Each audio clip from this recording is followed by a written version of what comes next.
Welcome to the Evening News. I'm Morgane Colinet. And I'm Chris MacMillan. New proposals for the regeneration of Ayr Town Centre are being put in place. We go to Rebecca Shahoud for more. South Ayrshire Council has plans to regenerate Ayr Town Centre, including an Olympic-sized swimming pool. We spoke to residents today to find out what they think should happen in the town centre.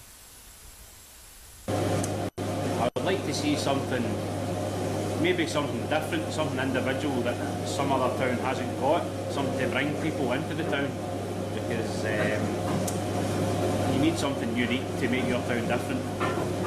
But I do think it needs a bit more residential, so the people are already in the town, so you've got a captive audience. I mean, local people should be consulted and listened to, because we're the people that live here.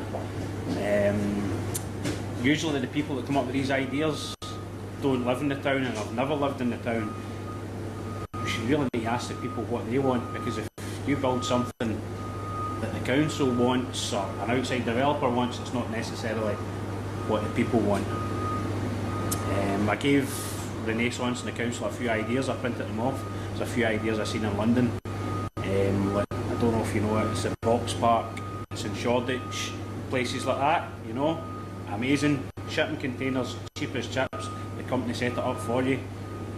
We individual shops, short leases, no long-term leases, low rates, and it's something different, and if you build it, people will come. We've actually got Rebecca in the studio now. Hi Rebecca. Hi. So Ayr Council is set to regenerate Ayr Town Centre. Can you tell us more? Sure. So South Ayrshire Council has proposals to regenerate the whole of the town centre, which includes the Citadel Leisure Centre, which is urgently in need of regeneration. So they want to build an Olympic-sized swimming pool for the residents, which should attract people from all over Ayrshire, not just Ayr. So they've put this proposal forward, and it's an open consultation, which means that small businesses and residents should get involved, otherwise they won't have a say in how it's going to look. And so you were in Ayr today. What did you find out? So sadly there are a lot of dilapidated buildings. Regeneration is something that's needed, and I think when we spoke to businesses that was really apparent. Unfortunately we weren't able to speak to councillors or the head of Ayr Renaissance, who are in charge of the plans. They all seem to be very, very busy. But we did speak to a couple of local businesses, and there was definitely the need for a lot of footfall. Right, thanks Rebecca. Ayr United take on Falkirk this weekend, and our reporter Ryan Crombie previewed the match. Ayr United host Falkirk here on Saturday at Somerset Park, as Ray MacKinnon will travel down with his Falkirk side that he'll be looking to get his first win under. Ian McCall and Lauren Shanklin will be looking to build upon their good run of results in August, with Shanklin taking home the Player of the Month and McCall the Manager of the Month. Of course, Ray MacKinnon left his last job at Morton in controversial fashion. Despite Morton being top of the table, he opted to move to winless Falkirk, leaving a bit of bad taste in the mouth for both players and supporters at Morton. So he'll be hoping to get off to a winning start in the Championship here at Somerset. On the other hand, Ayr, they'll be looking to build on their decent start to the Championship season. With the future of one of Scotland's most iconic stadiums now confirmed, our reporter Fraser Clarke looks at what the future could hold for Glasgow's Hampden Park. The SFA announced yesterday that Glasgow's Hampden Park will remain the home of Scottish football for the foreseeable future. The news has been met with a mixed reaction, but one thing has united the fans: changes have to be made to the stadium going forward. I spoke to former Head of Communications at the Scottish FA, Darryl Broadfoot, to get his take on what needs to happen to enhance the stadium's future. Rather than looking at Hampden Park as purely a football venue, the challenge and the opportunity, in fact, is to see Hampden Park as a beating heart for the community.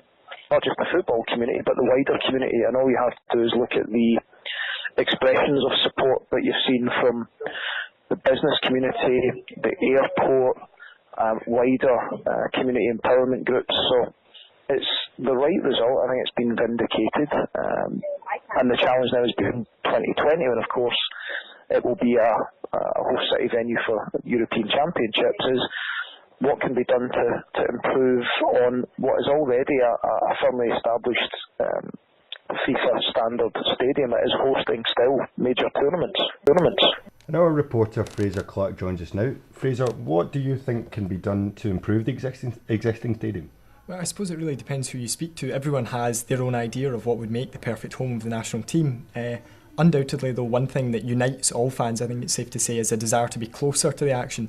Hampden's always been held back by having a big athletics track around the pitch, and it creates a really remote viewing experience. So if we can copy something for Hampden, like Stuttgart have done in Germany and like the City of Manchester Stadium for Manchester City, in converting it from an athletic stadium into a football stadium, I think that would be absolutely excellent. Maybe even reduce the capacity or find a way to make it more intimate for people. They want to be closer to the action, they don't want to be sat back, 15 rows from the front or whatever and not being able to see. I think the most important thing in getting Hampden's magic back, though, would be to lower prices and get a winning team in the pitch. If you have those two things, then that's a combination for success. Yeah, absolutely. And I think there was actually some quite scathing remarks about Hampden from a former Scotland captain today, is that right? Yeah, that's right. Scott Brown, capped 55 times for Scotland, did not hold back. He said, "Hampden is one of the worst stadiums I've played in atmosphere-wise." Some quite strong words there, but I can't help but wonder if maybe this is linked to the fact that he didn't have the great nights there. The era in which he certainly captained Scotland and the era in which he played for Scotland, there weren't that many iconic moments. So from his point of view, his memories associated with the stadium aren't going to be great ones. Yeah, I think that could be the case for a lot of fans, certainly in recent memory of those memories. And has there been anyone else that's been displeased by the news? Well, I spoke to someone with very close connections to the previous owners, Queen's Park, and he wasn't pleased at all that the League Two side are going to have to move out of Hampden itself as part of the deal.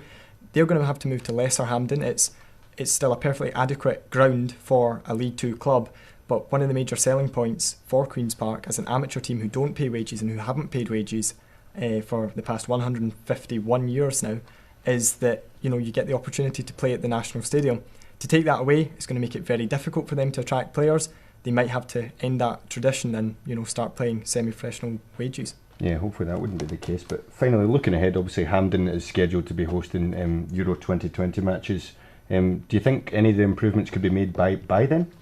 I think it's probably asking a bit much to expect major changes by then. I would expect that there will be some alterations, maybe just in the facade of the stadium, maybe in the facilities. There's been talk about 4G integration for to let people connect up better, quicker internet, that sort of thing. That's the sort of thing I can expect to see by 2020. I don't think that we'll see major changes. At the end of the day, it's the SFA and they're not renowned for moving particularly quickly. I reckon leave it 5 or 10 years and that's when we'll see the finished article. Yeah. Thanks, Fraser. Local football team Ayr United had some good news over the international break. Their young defender Liam Smith was a part of the Scotland under-21 squad which defeated Albania and Holland. I'll hand you over to Lewis Birrell and Tom MacKinnon who have more. I'm here with Tom MacKinnon, the Chief Sports Reporter at UWS, to ask him about Liam Smith's inclusion in the Scotland under-21 squad. So Tom, obviously how big a boost will this be for Ayr United? Yeah, massive. They've not had many players in the Scotland under-21 squad. Alan Forrest has sort of dabbled in and out in the last few years. He's obviously too old now. This is Liam Smith's last chance. He's 22. This will be his last campaign for the Euros in the next summer. Scotland got quite a good chance of getting through. But obviously, Liam Smith, age 22, last chance. And also they're a club who are sort of famed for bringing through youth players. There's a lot of low league teams in Scotland that are. How big a boost will this be for them? Well, yeah, it's massive given that they run their academy slightly differently to every other team in the league pyramid. It's separate, two separate entities. They've got the club itself and the Ayr United Football Academy.